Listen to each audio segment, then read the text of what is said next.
You are looking live here at DNA HQ here in beautiful Salt Lake City, Utah. On today's episode, the Utah Mammoth, how they looked since the break. What are we expecting out of spring camp for the University of Utah football team? Ace Bailey has a career night for the Utah Jazz. And WBC pool play is heating up. Let's break it down. All that and more. My name is Darren, that is AJ, and this is the DNA Sports Recap. Roll the intro. Hello, Internet, and welcome to another edition of the DNA Sports Recap. My name is Darren. That is AJ. What's going on, my friend? Oh, man, just enjoying another beautiful day, buddy. How are you? It is lovely out there. Lovely Salt Lake City. Spring weather starting to warm up a little bit. Love it, dude. Love it. Unfortunately, we didn't really have a winter this year, but that's neither here nor there. There could be worse things, man. That's true. Yeah. Let's go ahead and jump right into it, man. I wanted to first talk a little bit about the Utah Mammoth, man. Let's go ahead and get into the Utah Mammoth. Yeah, let's get into it.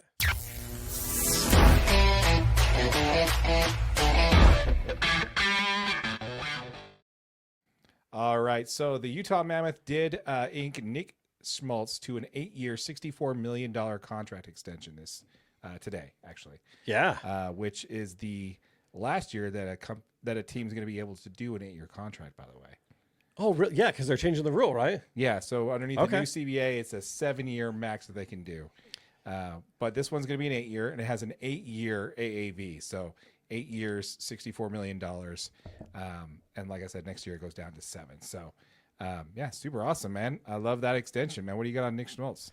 Yeah, really. I mean, it's no surprise that this is it. Like, Nick Schmaltz has played fantastic hockey, and he's got career high in goals this season. So, so far he's got 24 goals, and that's a career high with 17 games remaining. So he's already got 59 points, and when you add in the 35 assists, he has a plus 21 while he's on the ice, which is also a career high.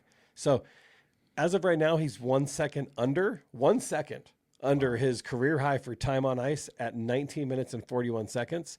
But that could still climb. I mean, we still got plenty of time, and lots of games left in the season, and obviously we're hoping to make sure this team pushes into the playoffs. Exactly. This is two of these are two players that we have on 8-year contracts right now. Yeah. So we have Nick Schmaltz, we just inked that new deal.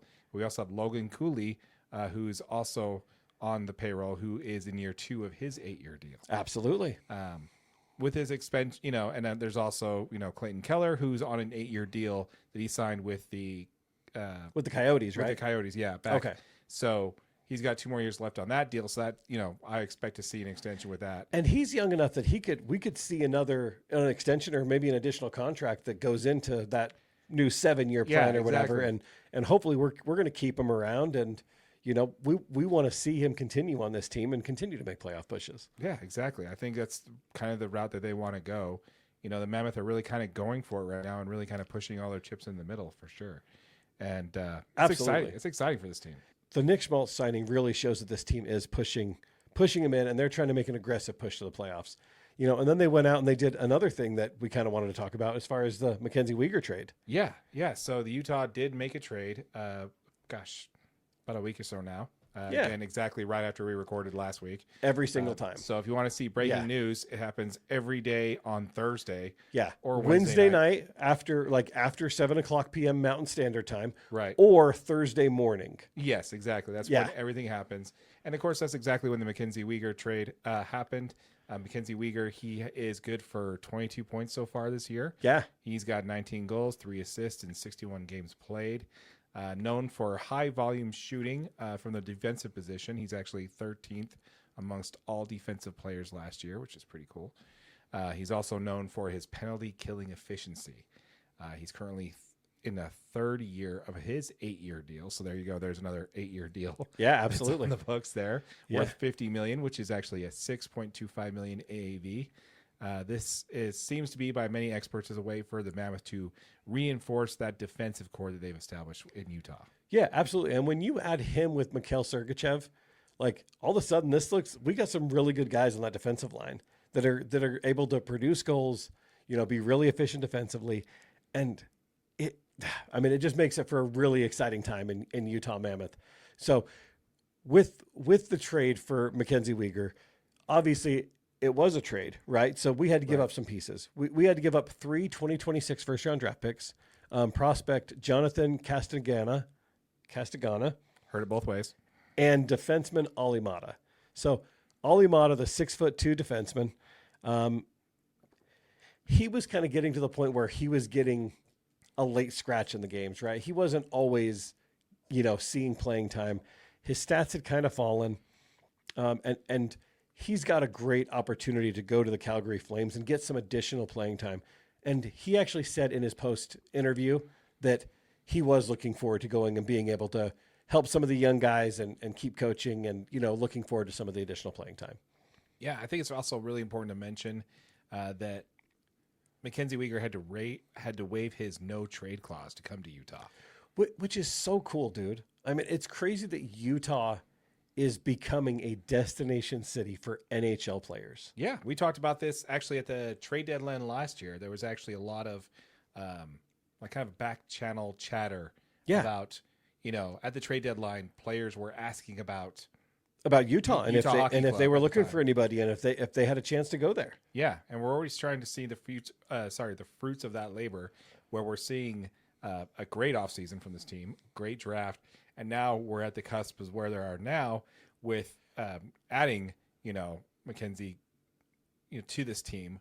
We're really in a position where players, like I said, are waiving no trade clauses on their contracts to come here. Yeah, and it really just shows that the Mammoth are shifting, right? For a couple of years there, they were 100% rebuilding, right? They were gathering draft picks. They were doing everything they could to get as many assets as they could. And then now you see them pushing aggressively to improve the roster. And as they're improving this roster, it's showing. Like they're getting players that want to come here. They're getting good, solid players that want to stay here, signing long-term contracts here, waiving no trade clauses to be a part of this roster because they believe in what Bill Armstrong and the Utah Mammoth are building. Yeah, I think it's amazing. Yeah. It's a great time, to be part of a fan base for whether you are an existing hockey fan or not, which is kind of what we build Utah Mammoth DNA to be, right? Absolutely. Kind of like an introductory channel to the sport. Because we're not lifelong hockey fans. No. You know what I mean? And there's plenty of Utah hockey channels out there. We're here to provide you what it is to be a new fan to Utah hockey. Absolutely. Right. And what we're seeing, and we want to help get you through some of the stats and teach you some of the stuff. We've got a lot of cool videos. Make sure you check them out. Utah Mammoth DNA. Yeah. Link to the channel will be in the description down below. So be sure to check it out. If you're watching this on our main channel, DNA Sports Recap, or if you're listening on our podcast after the fact on audio. By the way, give us a rate and review. All the stars always helps.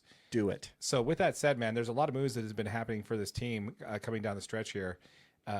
We want to talk a little bit about, how that's affecting this team when it comes to the playoffs. Yeah. And since the break, right? I mean, the biggest thing is since the break, Utah has gained 9 points in the playoff standings. As of the time of recording, they've gone 4-4 since the break.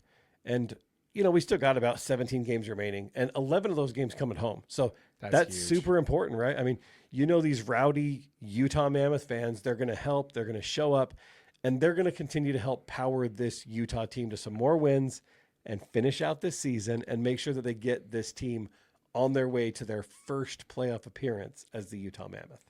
Yeah. Speaking about playoff appearances, that's something I actually want to dive in a little bit deeper on. Yeah. So if you talk about before the Olympic break, the Mammoth had an 86% chance of making the playoffs, which is really, really good. Absolutely. Yeah. Really, really good. Epic collapse. Maybe they still fall out of favor, right? Yeah. Well, since then, and like the closest team to them was 3 points behind them for the next best to kind of challenge that top spot in the wild card, which is Seattle Kraken, by the way. Which is awesome, dude. And it just shows you how good the NHL is doing with relocating teams or building expansion teams and really like catering to fan bases that want an NHL franchise they're going to support. And dude, it's a really cool time to be an NHL fan. It really is. It really, really is. And like I said, they were only 3 points behind them at the wild card at the time of the break for the top spot in the wild card at the time of the break. Since then, they are now 6 points behind the Utah Mammoth, and now they have a 98.9% chance of making the playoffs, according to Stathletes, which via ESPN article. So I mean, that's all but locked. Yeah, that's about as close as you can get to a lock without actually being a lock. Yeah, absolutely. So, AJ, I think it's the right time to state on this channel. You've heard it here first, folks. We're going to get Stanley Cup playoffs hockey in Utah. Which is just crazy, dude. I mean, especially, it's been years since we've had Utah Jazz playoffs. Oh, don't get me started on that, dude. We'll talk about that later, though. Make sure you guys stay tuned if you're tuning in on the podcast and you're a Utah Jazz fan. We got more to talk about there. We definitely do. We definitely do. For sure. For sure. I think it's funny because we go back to our vlog day where we were in there, and we were kind of both on the fence on that. Like, you were like, hey, probably want to take it slow. This is a rebuilding team. May take a couple of years for them to make it. I was bullish. I'm like, hey, year one, we're in it, right? We fell short like about 4 or 5 points at the time last year for the last wild card spot. So I think that between the both of us, we landed like dead sun in the middle. Absolutely a win, man. We totally nailed it. Yeah, DNA Sports Recap, nailed it. Boom. Oh, actually, Utah Mammoth DNA, nailed it. Boom. I like it. There it is. But I mean, really, Utah's been up and down since returning, dude. I mean, they got Uyghur for his first game back against the Columbus Blue Jackets. And that was a game that they did end up winning 5-4 in overtime. So they did get 1 point for the overtime win. Oh, no, sorry, 2 points for the overtime win. You get 1 point for the overtime loss. Right. But, they did end up dropping the next 2 games against Chicago and Minnesota. But the loss to Minnesota, I mean, they were finishing up a 5-game road trip at that point where they just played 5 games in 8 days.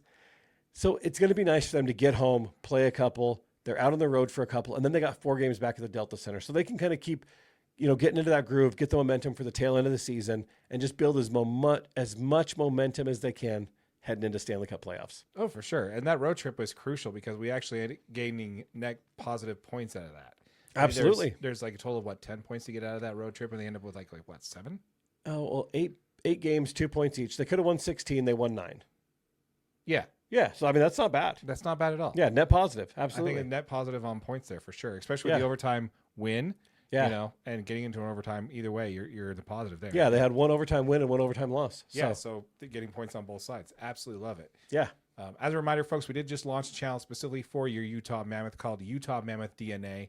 All of our hockey content for your Utah Mammoth will be posted here. So if you're listening to this on our podcast after the fact, or you're watching this on our live stream, a link to Utah Mammoth DNA will be in the description down below. So make sure you check it out.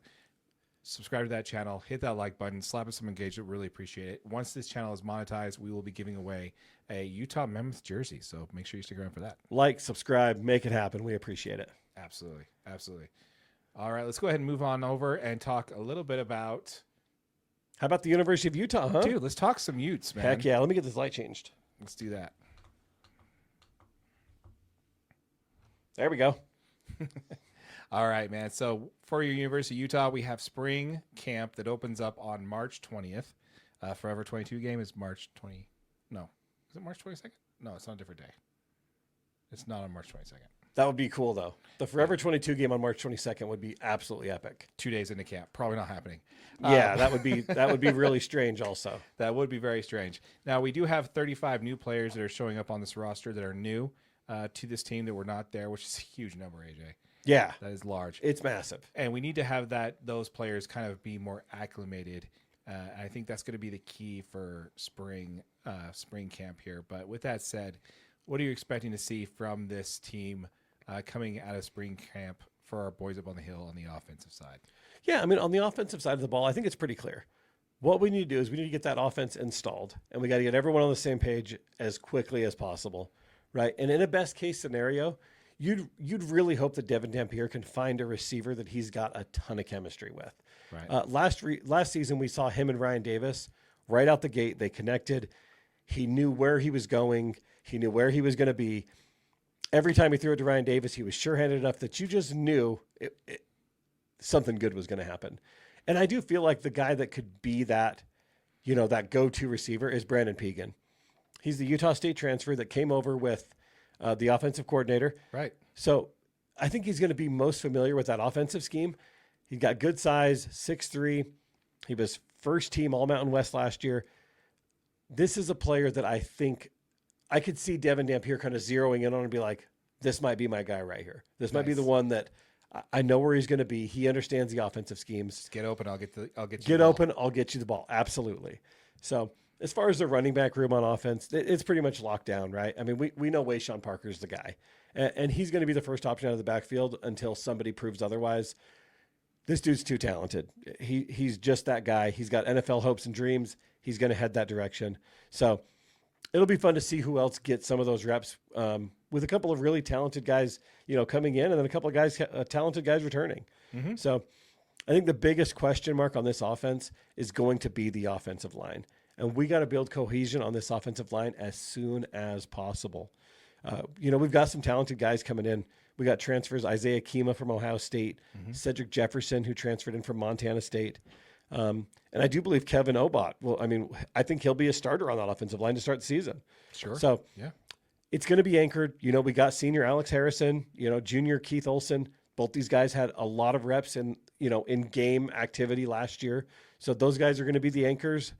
They got to show it. But I love Jordan Gross as the offensive line coach. He had a great quote where he said he wants his players to play clear-headed, aggressive, and confident. Such a cool line from an offensive coordinator who really doesn't think that he deserved this job. He was a head coach for a high school. And it was really cool to hear him talk about when Morgan Scally called him. He said, he made it clear that I was the guy, and I think it goes to show how much confidence, the new coach under the big headset has him in Pat Penning. T-shirt coming. Dude, that's exactly what we need as a T-shirt. You're absolutely right. But the new coach under the big set has in him to keep the legacy alive, right? This is a school that continues to put offensive line talent into the NFL. And, Jordan Gross is the next guy to kind of keep coaching and moving that ship forward. Oh, yeah. Absolutely, man. You got to love it. And there's no better man that's a Utah guy. Yeah, absolutely. Scally. So if you got Morgan Scally, who's been part of this program for over 2 decades, the one tapping you on the shoulder and saying, "Hey," and he played with Jordan Gross. They were on the same. They were on the same team. Yeah, they were teammates for the Utes in 2000 and 2002. I didn't know that, dude. That's really cool, right? That's very cool. So that's the guy who understands it, right, and gets it, right. Absolutely. It's all about the right people, and then this right scheme, and then the right players. And everything will just kind of fall into place. Yeah. So what do you think about defense, though? Like, where do you think the Utes need to shore it up on defense this year? So obviously with, Morgan Scally taking over the big headset, right? Being underneath the big headset as the head coach. Exactly. Their overall philosophy of, smart, tough, relentless is going to remain kind of that standard philosophy and the main, scheme of the program. But look forward to Colton Swan. By the way, it's RSNB. Relentless, smart, nasty ball hawks. That's the Morgan Scally code for defense. Oh, really? Yeah. Okay, so apparently that didn't make it in the article. You just missed a couple letters, was all. Those just didn't make it in the article, man. So yeah. That's his thing. RSNB. RSNB. NB. NB. Yeah. Relentless, smart, nasty ball hawk. I like it. But so we got Colton Swan coming in as a new defensive coordinator for this team, and he's going to be wanting to put his own stamp on the defense and really kind of see what these young players that are coming into the program can really do. Yeah. And I think those two kind of coalesce with each other, right? Absolutely. So he stated that his focusing is going to be on creating havoc plays, which is basically creating more sacks and turnover plays to support this new look offense. You got to. Yeah. So starting with, let's start with quarterbacks. Sorry, not quarterbacks, cornerbacks. Cornerbacks. Last that makes time more I sense checked, on defense. Hey, if we need Devin Dampier back there. Absolutely. I bet you he'd suit it up, dude. He's that guy. He would do it. He's that guy. So starting at cornerback, let's talk about their depth there. So Elijah Reed, he's a transfer from Akron. He had 47 tackles last year, 2 interceptions, and he also forced a fumble. He's going to get a good chance to compete for some serious playing time in spring and also fall, along with junior college transfer Brandon Holmes. Now, Utes have a lot of returning talent on this side of things with Scooby Davis, Rock Caldwell, as well as Jason Stokes Jr. and J.C. Hart. So I really want to see how these this is one of those situations where you got cornerback, you got returning players, but you also have the players that are coming in. They're going to be highly touted. You're really going to want to see them kind of build out that cohesion, see how they're going to take advantage of this. Because it's all about how you work together on that defensive unit. Yeah. Right? It's knowing that he's going this way and I'm going that way, and you're making the right read to make sure your coverage, you don't lose coverage on somebody. We got some smart guys that are coming in that have played, maybe not at the highest level of college football, but they were the best player at their school. Right. And that's the reason they get the chance to come to the U, because if you come to the U and play defensive back, you got a chance to go to the NFL. And there's a chance to go to the NFL, but there's also a standard of requirement for this team. Absolutely. This team is known for its relentless defense. Yeah. Regardless of who's the defensive coordinator, that's been their line since, Witt was a defensive coordinator. Yeah. Right? So that's been like their tagline. So you come to this school, you're expected to perform a certain way, not only in the locker room, but on the field as well. And I really looking forward to see what Elijah Reed can do, as well as the JC JUCO transfer there, Brandon Holmes, to see how they acclimate and see if they compete for some time for some reps in spring and fall. Yeah, it'd be pretty cool to see. If they show up in spring, I'd like to see how they do in fall. Yeah. See how that all kind of shakes out, right? The most significant change, of course, on the defensive side is going to be the defensive line, where Utah is replacing all three of their main defensive tackles from last season. Yeah. So we got interior rotation. We've got Carson Kafusi, as well as Pipu Sepulana. I'm close, right? Sepulana. I've heard it both ways. Just kidding. No, only the way he said it. They're going to be the primary returners, expected to take most of the reps there, but also have the greatest leap forward, right? Yeah. These are joining. They're also being joined by key transfers. Lucas Samsula. Dude, you nailed it. Apparently still the age there. Lucas Samsula from Wyoming. Yeah. And also Jira Moe, who is a San Jose State transfer to rebuild that 4 deep rotation in that spot. We also have the edge rushers, of course. You have Utah that has a strong continuity here. You have Lance Holtzclaw as well as Cash Dillon returning.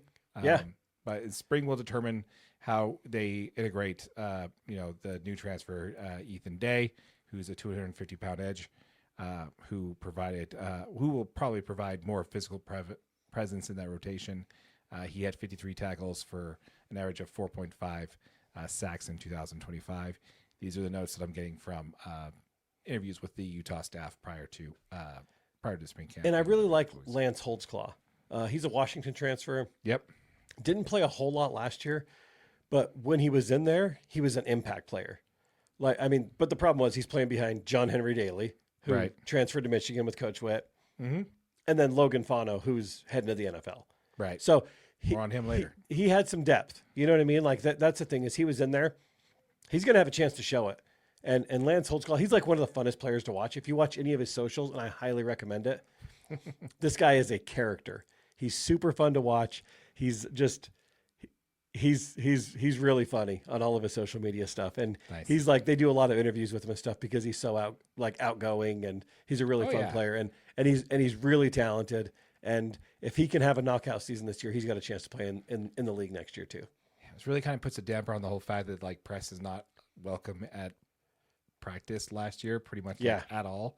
We'll see how that shakes out this year. I know there's been rumors that there hasn't been any passes issued for practice. And it's really interesting because with the transfer portal, they closed that second window, right? Because there's only the December window now.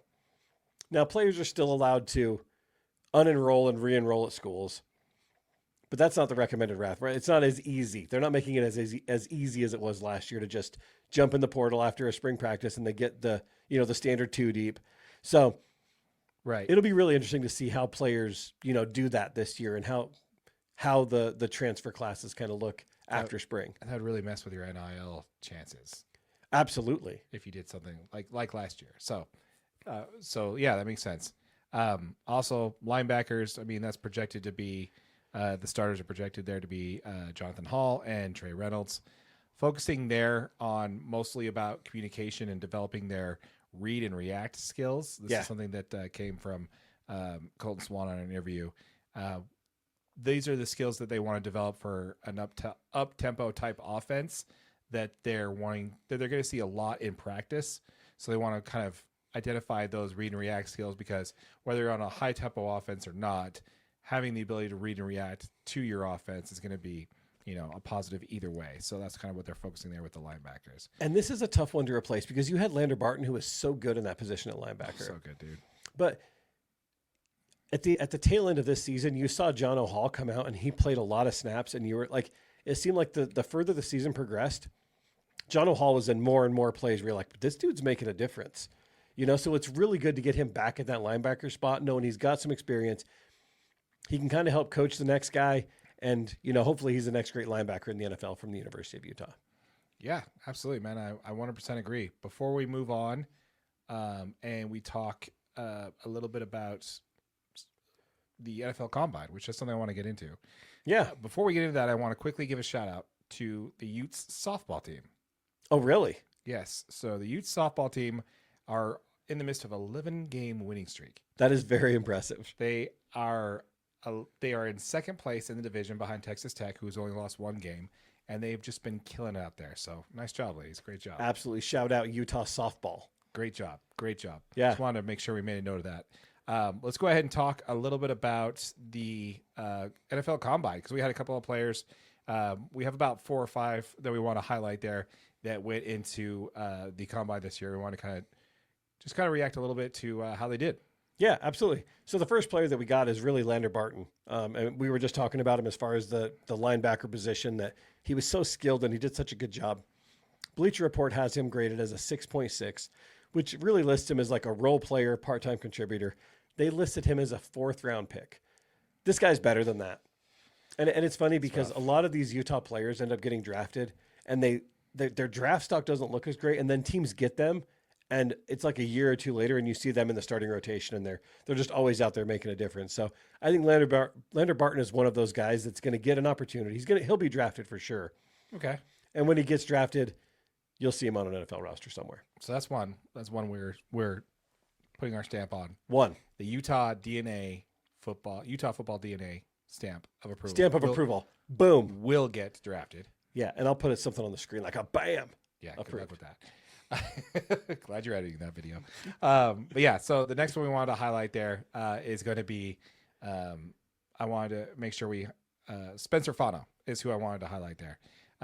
His performance is highlighted by a 4.91 second 40-yard dash, which is second fastest among all offensive linemen, by the way.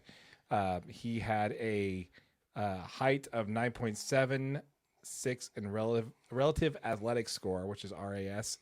I have no idea what that means, dude. No idea. Like, I've watched so many of these combine tapes. I'm like, I don't know what that is. But again, 10-yard split. He had a 1.72 seconds on a 10-yard split. His vertical jump is over 30 inches. His broad jump is over 9.3 or 9.7, depending on which source you're using. Depending on which stat you read, yeah. Yeah, some of it's from the NFL.com, some of it's from 24/7 Sports. But yeah, again, this guy, 6'5", 311 pounds or 321 pounds. Again, depending on if you're measuring with pads or not. This guy is legit, man. Top performer, ranked first in the combine score of 91 among all offensive tackles by Next Gen Stats. Yeah, dude, this guy is just absolutely legit. Yeah, he's a first-round pick. I would be surprised if he makes it out of the top 10.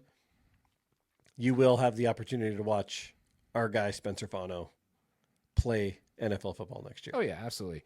Displayed natural movement, balance, and quickness overall fields. Draft stock again. So the potential to a high riser due to his athleticism. But one of the notes is a note short arm length that could cause him to fall. Short arm length. And it's funny because I can picture nothing but a Tyrannosaurus Rex just like trying to like wearing football pads and just like. Yeah, like what's the deal? Like, okay, this dude dominated college football all year long. So explain that to me. Is it kind of like the longer reach you have, the more like Rudy Gobert setting the screen type block thing is what they're looking for? Maybe that's got to be it. I mean, that's the only thing that I can think is like with your arms out, you can get more leverage. Maybe Bro's 311 pounds, dude. Just because like he's right here versus here, is it just that extra? I don't know. The short arm thing is kind of seems like you're grasping at straws to say something negative, in my opinion. Yeah, like they're just trying. And what's really funny is his brother Logan Fano is the next one on the list.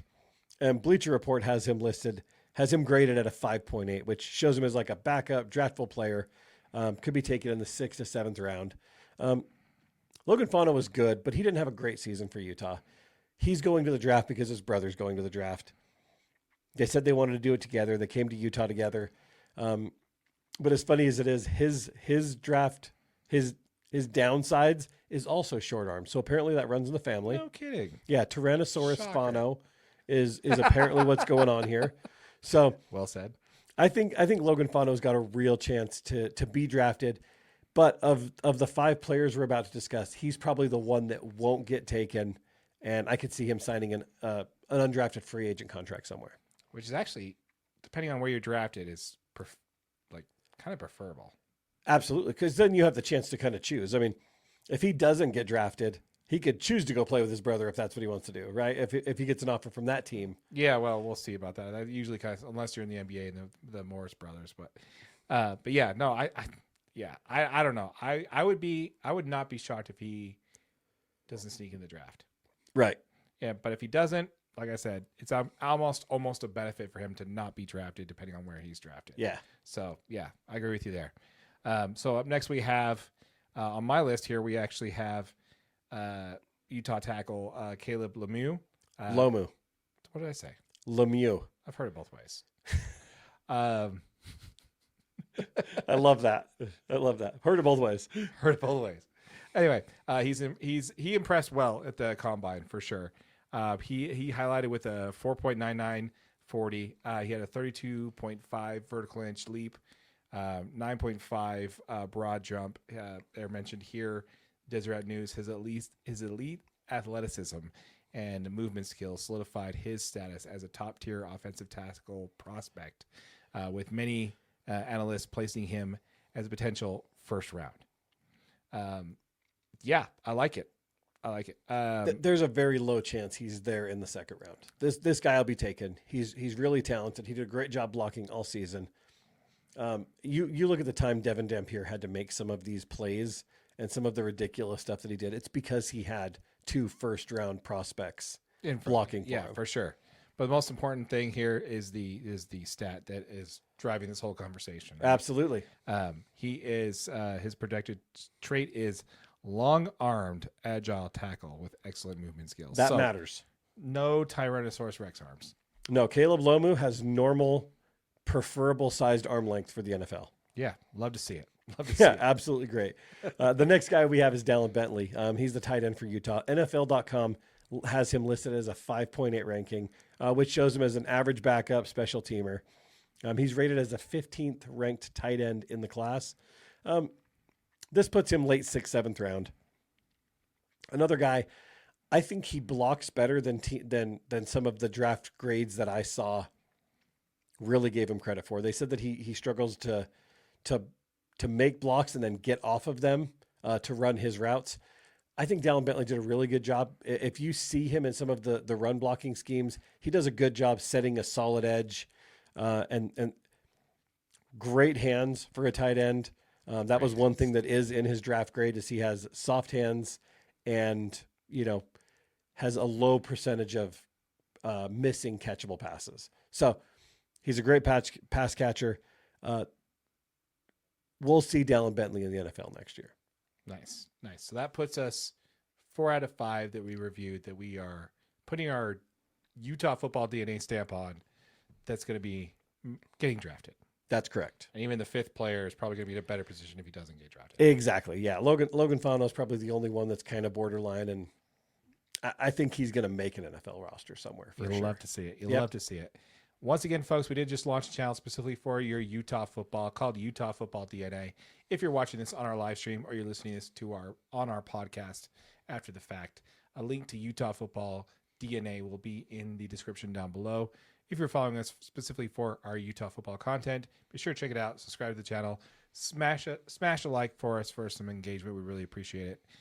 We'll be doing some maybe a ticket giveaway for this once with this channel gets That'd be pretty cool. Yeah, absolutely. Yeah, you get 1,000 subscribers on the channel. We'll be doing a ticket giveaway. Yeah, I like it. It'll be his season tickets, by the way. Whatever we got to do. Just hit that subscribe button. Love it. All right, let's go ahead and pivot on over and talk a little bit about the Utah Jazz. Let's do it.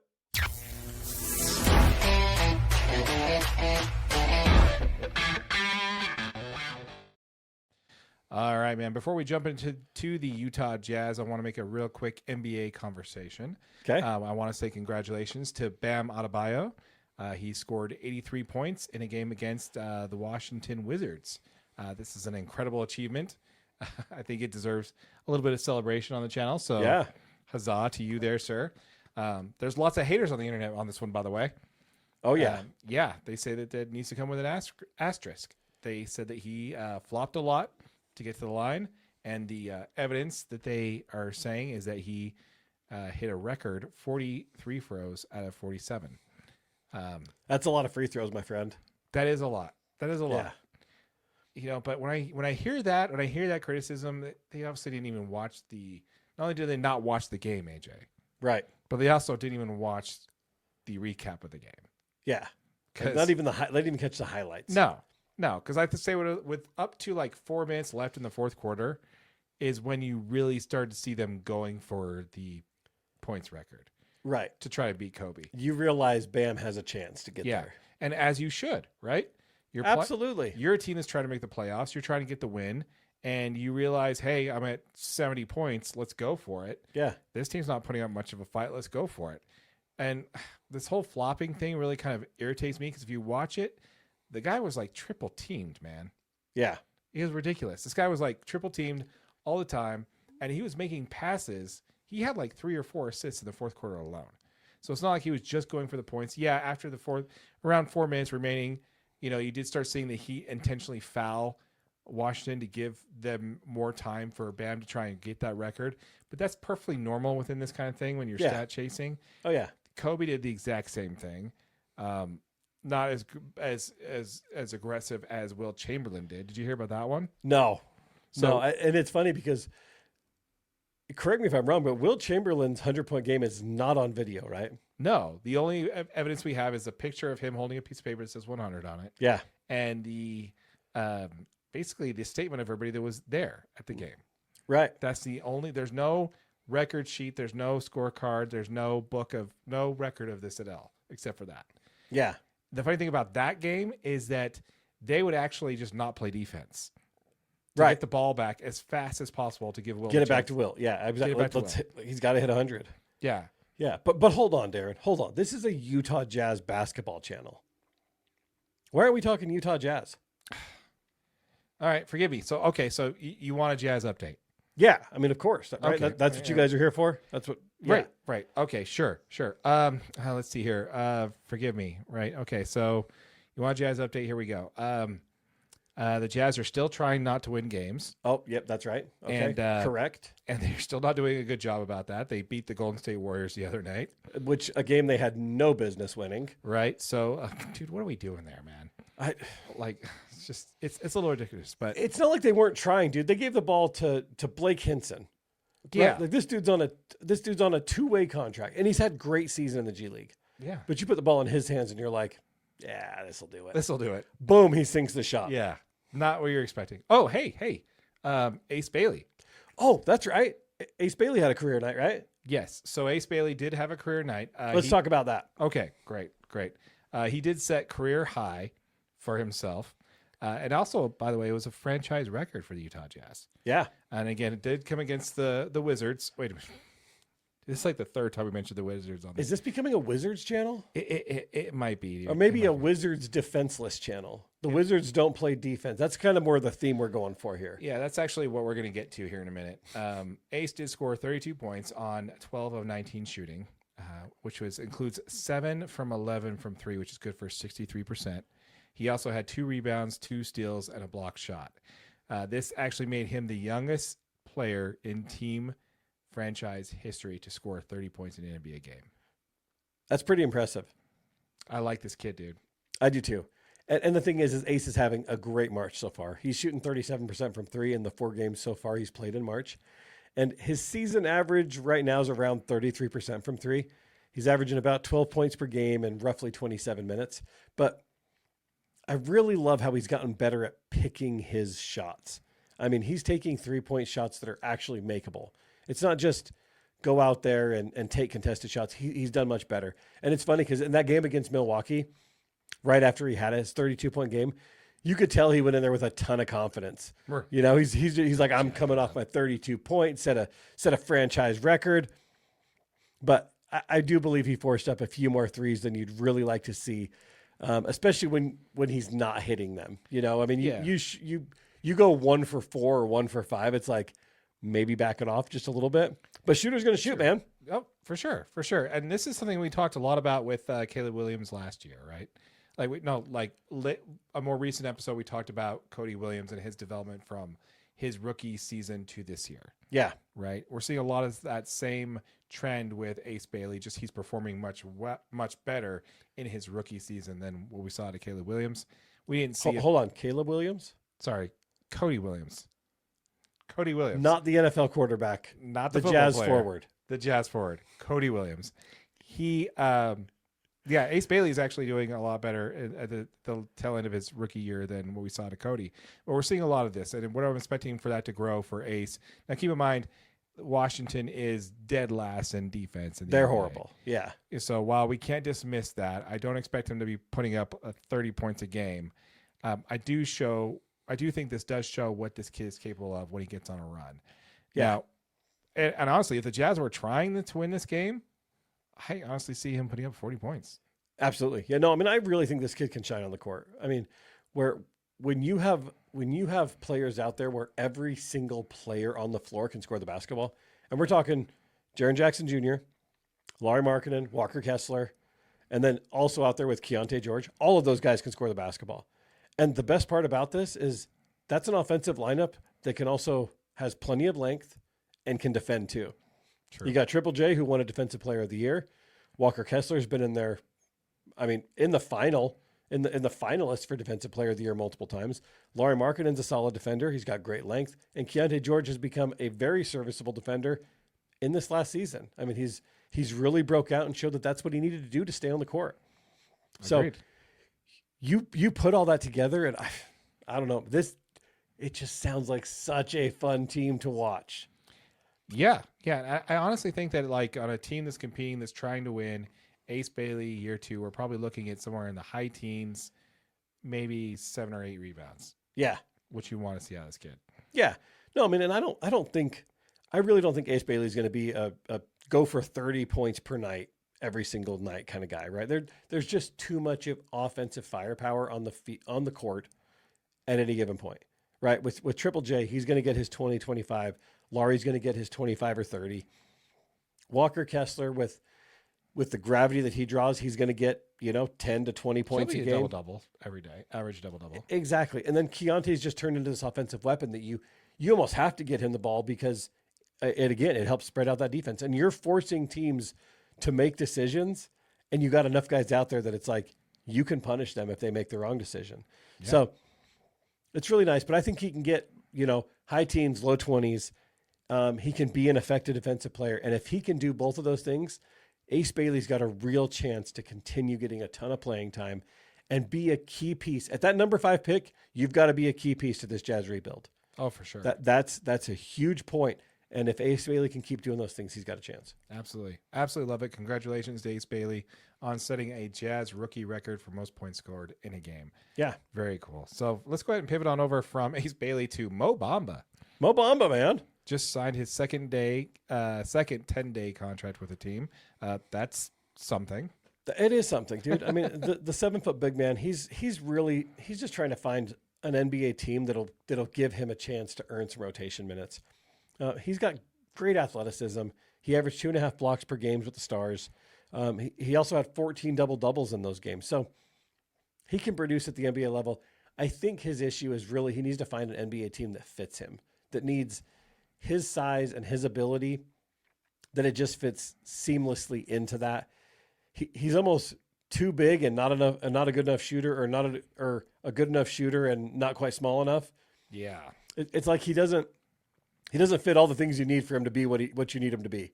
But I really like him as a player. I'm glad the Jazz have him out there because with all the Kyle Filipowski foul trouble, they need a big guy in there, right? They need a 7-footer that can come out and defend. Yeah, dude, like 3 fouls within the first quarter of that game against 76ers the other night. And this is seemed to be a growing issue for him this month too. I mean, but we thought that same thing about Rudy Gobert. When he first came into the league, Rudy Gobert had a ton of foul trouble. Yeah, but this is flips no Rudy Gobert. That's very true. That's very true. Rudy Gobert's 7'1" with like a 7'6" wingspan. But also, I think it just reiterates the fact that it takes time to learn how to not foul NBA players. Agreed. You know what I mean? Like there's things and there's players that you can do, and if you've got your hand on the back of Bam Adebayo, and he turns and shoots, he's getting the whistle, right? So there's players that you can bump and you can shove and you can be a little more. You think with shorter arms you'd be able to retract that a lot better. But what we're finding out though from our previous segment here is longer arms are better. That's you know what I mean? Yeah. Like if you don't even have a chance unless you got like the short arms, no, those are no chance. Those are That's no good. a knock on you for sure. Yeah. Yeah, absolutely. With that said, let's go ahead and wrap up our conversation here with the Utah Jazz. The Utah Jazz did just waive Vince Williams Jr. This is sad because it's kind of like a bad look just simply because of the fact that he did get injured. Yeah. Which is kind of unfortunate. Yeah, no, I feel like I'm actually kind of bummed about this. Yeah. This was a player that came out and played with a ton of energy. He was always making hustle plays. He seemed like he was in good defensive positions. And it felt like he could really earn some of those backup minutes just purely based on his effort, dude. I mean, this guy came out and he played hard. It's tough. He's going to be out all of next season and not have an NBA team because he's been waived. But hopefully when he gets healed up, he gets a chance and he can get back into the league because I really like the minutes I saw from Vince Williams Jr. I think this guy's got a future as a role player in the league to play good defensive minutes. He shot the ball well, and he plays with a ton of effort and heart, and you can't ask anything more than that from an NBA player. Absolutely, dude. Love to see you on the Sacramento Kings next year. Which is fine with me. Yeah, which is great. Yeah. As a reminder, folks, we did just launch a channel specifically for your Utah Jazz called Utah Jazz DNA. This is a channel dedicated to all of our Utah Jazz content. So if you're watching this on our live stream, first of all, welcome. Thank you for joining us. Feel free to subscribe to the channel. If you're listening to this on a podcast, don't feel free. Do it. Subscribe to the channel. Hit the button. Do it now. You want to. You know you want to. Yeah. If you're listening to this on a podcast afterwards, be sure to check out the link to Utah Jazz DNA in the description down below. If you're following us for all of our Utah Jazz content, jump over to YouTube, check it out, subscribe to that channel. We'll be giving one of those awesome Road Black Mountain jerseys once this channel hits 1,000 subscribers. Yes, and we promise we will get this logo straightened so that it's a little bit further this way. Yeah, it's fine. Yeah, people make mistakes. Yeah, just don't look at it. Yeah, there you go. Take it off. Just okay. Let's talk baseball. Let's do it.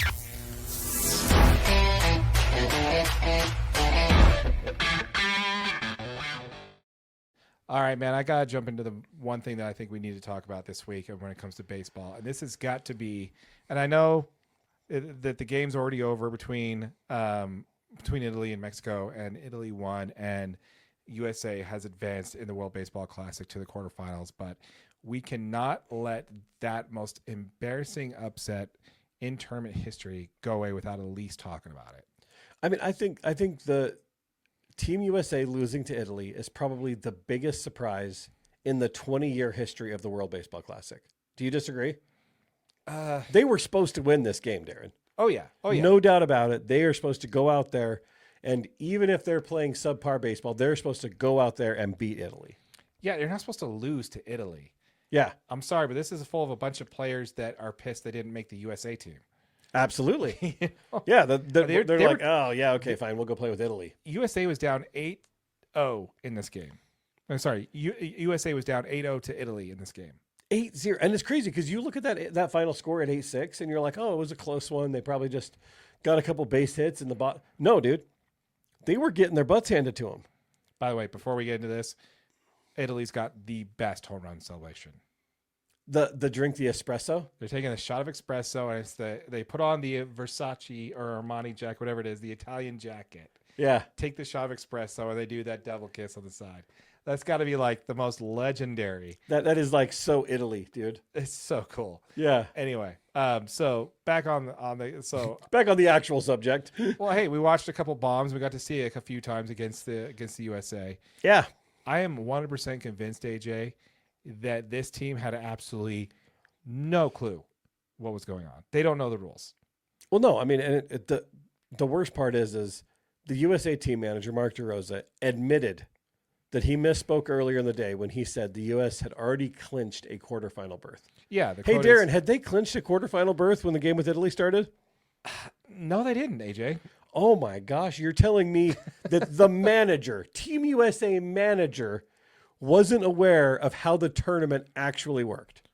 I'm telling you that MLB Network TV host Mark DeRosa had no idea on how this tournament works. Oh, you mean he's not an actual team manager? No. That's the craziest thing. And why is he coaching Team USA? Nobody knows. Yeah, I mean, don't get me wrong. I don't think he should be fired from his job at MLB TV. Absolutely not. But should this guy be? I'm sorry. Is there a TV host, managing, the Team Samurai for Japan?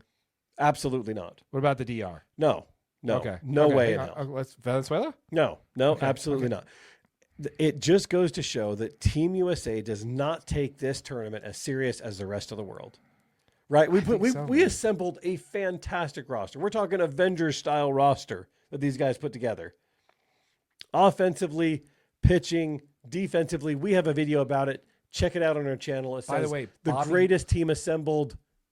Watch that one. Absolutely. If you've watched Paul Skeen's outing, he was helped out huge by just amazing plays by Bobby Witt Jr. Yeah. Diving into the outfield. Yeah. I do not know how he's not the greatest shortstop in baseball. Blows my mind. He's going to have to be. Yeah. Because, oh my gosh, that guy's worth every penny. I did pick him for MVP a couple years ago. You did. He didn't win it, though. Every penny worth of that Royals contract, honestly. Yeah. But, dude, I am 100% convinced that this team did not realize they didn't already have a bye until after the game was over. Yeah. At no point during this game did they show any sense of urgency. They were down 0-5, and they bring in, I don't even know if that happened before the 0-5, but they bring in Ryan Yarbrough. Right. And they let him in there for 3 innings, AJ. Yeah. 3 innings of Ryan Yarbrough. And really, dude, without some late game heroics by Pete Crow Armstrong, this game's not even this close, dude. No. He hit a 2-run bomb and then a solo that gave him, a solid, 3, Great player. 4 runs. Fantastic player. Doesn't really understand LA baseball, but that's okay. Great player, dude. 2 bombs for sure. Why didn't that guy start again? Nobody knows. Oh, I think Mark DeRosa told us. Oh, he did? Yeah, he's got to get those. He's got to get the other guys reps in. Oh, that makes sense. Yeah.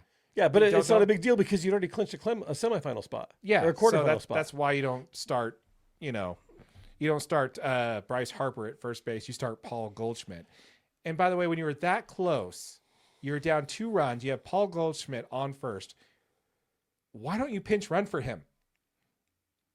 Nobody. I mean, I'll never understand. Yeah, the next player up hit a double, and he couldn't score on a double from first, and because he's older than dirt. Yeah, and why is the greatest offensive talent that's ever been assembled for USA Baseball making Michael Lorenzen look like an absolute ace?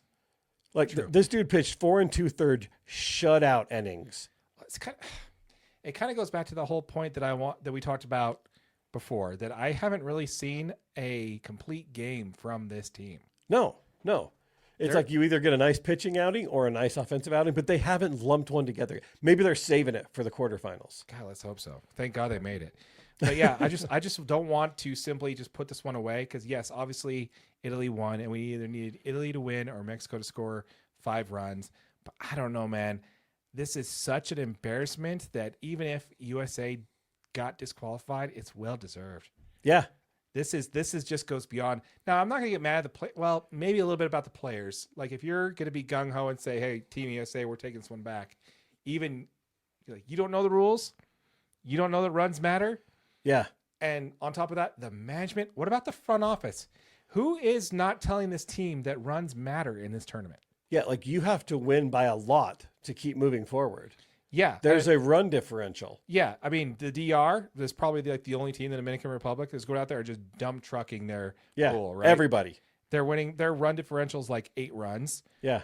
They don't care about the rules on how the runs work and how the tiebreaker works, because they're beating everybody. But I guarantee you one thing, AJ, somebody on that team knows the rules to this tournament. And somebody knows that if you only win 3 games, you're not already in the quarterfinals because you have to win 1 more. Yeah. Just because Japan won 3 games, they thought they automatically got into it. But that pool nobody won more than 2. So like other than Japan. So they automatically got in. So they just assumed, oh, it's the same thing. But these guys had no clue. They thought they qualified. They were partying in the clubhouse till 1 o'clock. Yeah. Allegedly. They were drinking beer and talking ball till 1, went back to the hotel, kept it partied. And didn't you mention what DeRosa said? Oh yeah. He clarified on his TV comment saying it was simply a mistake. Know about how the players showed up that day to play Italy? I don't remember what I had there. Oh, so basically what Mark DeRosa said after the partying is that they were struggling. Some of the players were. Oh yeah. That some of the players were struggling, and you're like, don't you have a game today? Yeah, you have a game today that really decides whether you move forward on this thing. Because if you win, you clinch. Yes, but they thought they clinched already, which is embarrassing. It's like, it's weird. We want to win the game, even though our ticket's already been punched to the quarterfinals. No, it wasn't, dude. No. Yeah, no. You're not there yet. This is what happened. Like, you wouldn't see Japan do this. No, or the DR. So, yeah, it makes you wonder, dude. Is it just simply USA doesn't take this doesn't take this seriously? Or is it that it's sheer American hubris that thinks that we're just going to roll through this whole tournament? Rules be damned. Who cares? I mean, I think there's some of that. Neither one of those answers are good at AJ. Yeah, you're right. But I think some of it is they knew that they were one of the most talented teams going into this tournament. They'd assembled the Avengers. They're like, we're gonna dump truck everybody. We're gonna DR this thing, and we're just gonna go through and bus roll everybody. And if we decide to take a game off, then we'll still get to where we need to go. Games don't matter in pool play. We'll make it to the quarterfinals, and then we'll turn it on. Yeah. So I just think we can't let this one hang, like, because people are going to be like, oh, well, they moved on, and if they win the whole thing, no big deal, right? I think this does need to be a big deal and does need to be emphasized for how just a simple oversight. You screwed up. You screwed up big time. This is really embarrassing for this is like if the dream team didn't know, the shot that they had clock, to win all the games, or that there was a shot clock, or they couldn't double dribble. Like, that's just like, come on now. What are we doing? Yeah. What are we doing? And just to kind of wrap this all up, man, I want to kind of quickly touch base on the Tarek Skubal situation. Yeah. This is kind of like a big, how do you do about that, about him trying to get back? He did mention that. I think you mentioned this before, that he tried to, like, he set up. Yeah, he'd made some comments in the media that he was trying to make it work to pitch one more game in the WBC. But really, I mean, just because he made the comments, he announced shortly later that he was returning to Tigers spring training camp. Yeah. So honestly, I don't think that has anything to do with the Tigers. I think that's all Scott Boras. Yeah. Oh, yeah. He's about to be the highest paid pitcher in MLB history. He's going to sign a $400 million contract somewhere. He was like, it's not worth 60 more pitches to risk it. Yeah, honestly, but hey, 60 pitches in WBC versus 60 pitches in spring training game. What's the difference, right? Yeah. But I totally get it. And when it comes to this, everybody who's kind of up in arms about Skubal not pitching, that's not on Skubal. That's on Team USA for not scheduling him at a time where the games matter. You schedule him against Great Britain. That's kind of on you. The guy showed up. He's the only pitcher of his caliber in a walk year that ever pitched in the WBC. Yeah, I mean, and he just won his arbitration case for good reason, right? Yeah. He walked in there holding both of his Cy Young trophies, and he set them down on the table, and he's like, do we got anything else here? Right. They're like, oh, no.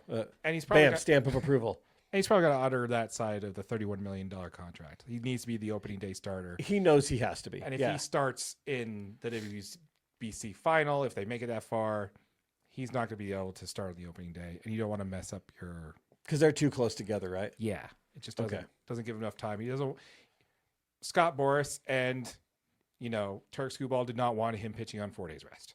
Yeah. That's just not how you want to start your season when you're about to be the highest paid pitcher in all of baseball. Yeah. Anyway, we want to hear from you folks. Let us know what your thoughts are in the comments down below. As a reminder, this channel did just hit 1,000 subscribers. So if you have not yet, hit that subscribe button, hit that notification bell.